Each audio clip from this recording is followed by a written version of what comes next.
talking about the Hartford Flavor Company with Tom and Elena Dubé. I love what you have put together here. Now, you have put together the Wild Moon liqueurs. How did this come about? Because you didn't start in this business. Tom, you start. Did you come out of corporate? What happened? Yeah, I escaped corporate actually about a month ago. Yeah, Wild Moon sprung me loose. And Lelania is the creator of our formulas and our product concept. And it really came out of a personal necessity. Now, we should say you're married. Yeah. Yes. What's it like working together? Great. Yeah. Totally wonderful. Oh, really? We're still smiling. All right, so you leave corporate America, and how did you come up with the Hartford Flavor Company to do this? Whose idea was this? Where did it come from? So I started making the cranberry liqueur for Christmas gifts about 7 years ago, just because I always made jams and jellies and flavored vinegars. And about 4 years ago, I became gluten-free and chemically intolerant to all the additives and alcohol, and I had to stop drinking. And after about 6 months, I was like, life's better with a cocktail. So I remembered my cranberry, and I cut down some lavender out of my garden and made the lavender liqueur, and it was amazing. And then that fall, right before Christmas, I brought it to a holiday party where there happened to be industry people. And they tasted it and said, oh my God, you've got magic in a bottle, get this to market. And were you instantly saying, yes, we should do this, or were you instantly afraid and scared? I was terrified, mostly because it's so much work. I knew it would be so much work. But Tom here encouraged me to at least go through an R&D phase, and so we did that. I went back into the kitchen and I made 50 flavors. 50 flavors. Yep, and so we broke it down to about 15 and shared it with about 300 people, like a private test panel where we had scoring. And these were the top 6. And what are the flavors? Memorized by now, I'm sure. Yes.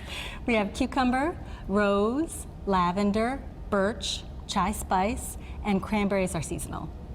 Where did you get the money to start? Did you just have this bag of gold sitting by the bed somewhere? How did you start the business? With what funding? Yeah, we did a lot of bootstrapping. Friends and family, we obviously had to pour in some of our own money as well, but not a lot. We really tried to take this smartly and slowly. We knew that one day could be a regional, super regional, maybe even national one day, and it still feels that it can be. But we really just wanted to make sure that what we had as a concept was going to resonate well with the public, but also mixologists, because at the end of the day, the mixologist at the bar is really going to be the one that puts it into the drinks, gets it on the menus, and talks about it to customers.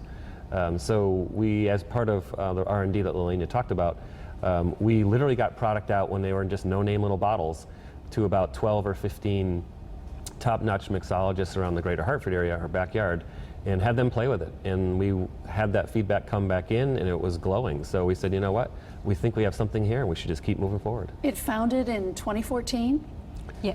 We signed the paperwork in 2014 in April, and it took about a year to get all the licensing in. So 3 levels of licensing. There were moments where we wanted to quit, but we kept going, and then we launched it in late March of 15. All right, $175,000 it took you just about to get this thing launched? Something like give that. or take. Thereabouts. Yeah. Yeah. So that's a lot of money, and that's scary. 2 years later now, where are these? In how many shops, bars, restaurants is your product? Sure.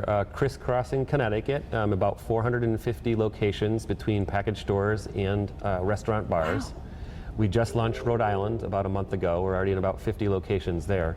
So it's really growing nicely. We're getting great feedback. We've done even events in Manhattan, and consumers there are also eager for it. So we're going to try to round out New England and then get into other markets throughout the Northeast and Mid-Atlantic, maybe even as far down south as Florida, to make sure we capitalize on the snowbird effect that happens from north to south in terms of Florida. So there's some big markets know-how. there. Absolutely. Are you surprised by how well it's doing? Are you making a profit at this point, 2 years down the road? Yeah, it's sustaining itself. We're going to hit a tipping point where we're really going to generate cash, throw cash off of it, probably once we get into that about halfway point of the Massachusetts market. Massachusetts being a large market, it's the 7th or 8th largest liquor market in the country, with obviously Boston being its anchor. So that's going to be our tipping point.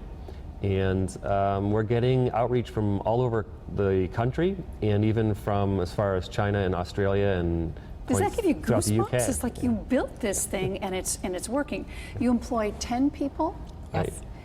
Are you able to grow? Let's show an exterior of your building. It's in Sure. Hartford where you're making all of this. A great little place. What's the history behind this building? Yeah, the building's really cool. It's about a 100-year-old building. They made the first pay telephones there. And Wow. so now, obviously, the pay telephone industry is kind of tailed off. But in its place is a beehive of small arts and crafts people, little businesses. It's a beehive. There's been some other great startups that have gotten their start there. And it's in Parkville, which is kind of like Hartford's little Brooklyn.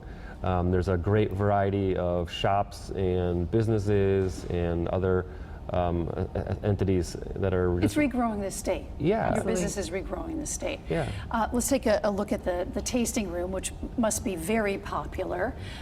Can you just come in here and taste whenever you want? Do you have hours? How does this work? The tasting room is open Friday 4 to 7, Saturday, Sunday 2 to 5. It's also available for parties and by appointment for larger groups. We love to have people come down anytime. And of course, we sell bottles out of the tasting room. Of course, sell. Yeah. Yeah. You said, Lelania, that you wanted to bring back the art of the cocktail. This kind of thing goes back to Victorian times, medieval times. Why do you think it's finding its audience so quickly? Because people haven't thought yet about clean drinking. We think about clean eating and we think about healthy eating all the time, but people will just drink whatever. They won't think about what they're putting in their body from an alcohol aspect. And so for my personal health reasons, I needed to think about that.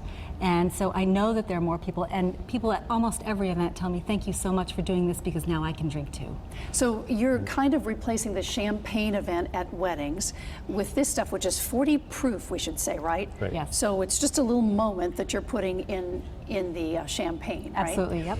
Biggest pitfalls that you found along the way? What was it that you said you almost quit a couple of times? So what happened? Because this is daunting. Well, we pushed a little bit of the limits within the city of Hartford itself. There hasn't been a distiller in Hartford since Hubline left, so that was about 40 years ago.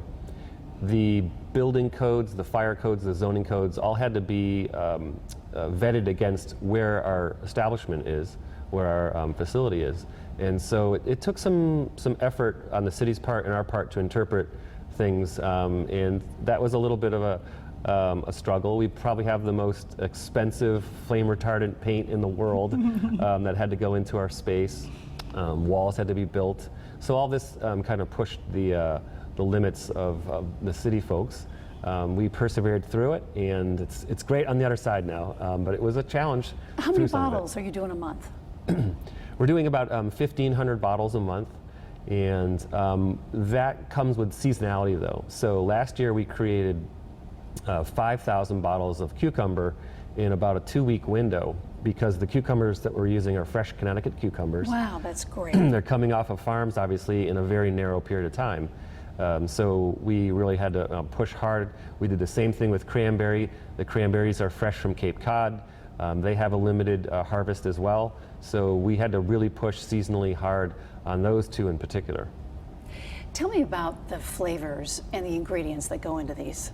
So they're all natural. There's no chemicals of any kind, no artificial flavors, no chemical suspenders. So most alcohol has a suspender in it. And I chose to not put those in on purpose because I wanted a natural product. So all of the ingredients are as organic as I can make them. And then we have organic simple syrup that we make in-house, so I know what's in it. Sweetening them, except for the cucumber. The cucumber we do with natural sugar, regular white sugar, because of the color. The brown simple syrup was going to make it a little too dark. What's the shelf life of these? Indefinite. They're Really? best within the first year, but they won't last that long. I love that. Yeah. I just think what you've done is terrific, and I wish you all the luck in the world. Also, let you brag just a second. You have a little silver medal thing. Can we show that? Absolutely. So what happened? You won an award. We did. So we entered one flavor, the Rose, to last Which one is year's the Rose? New York World Spirits Competition. Okay. It's a really interesting flavor profile. It's made with organic food-grade rose petals, so high quality. The judges are a blend of foodies and beverage experts. So we played to both in terms of that Rose resonating in kitchen operations. You could flavor food with it. Anybody with a strong food and beverage acumen would appreciate that. And it certainly was well received. It won a silver medal. We this year are going to likely enter the chai flavor, which is an amazing one as well, very unique. And when people taste it for the first time, their eyes light up. I guess I should ask you, any more flavors coming? Yes, we have to decide what's next. I'm not 100% sure. And actually, if you come into our tasting room, you can take a vote. Well, see, that's good. So you're going to crowdsource it. Yes. I love that. Yes. All right, Tom and Lelania Dubé, thank you so much for coming on, and best of luck, and thanks for making it in Connecticut. Thank you. We're happy to. Cheers.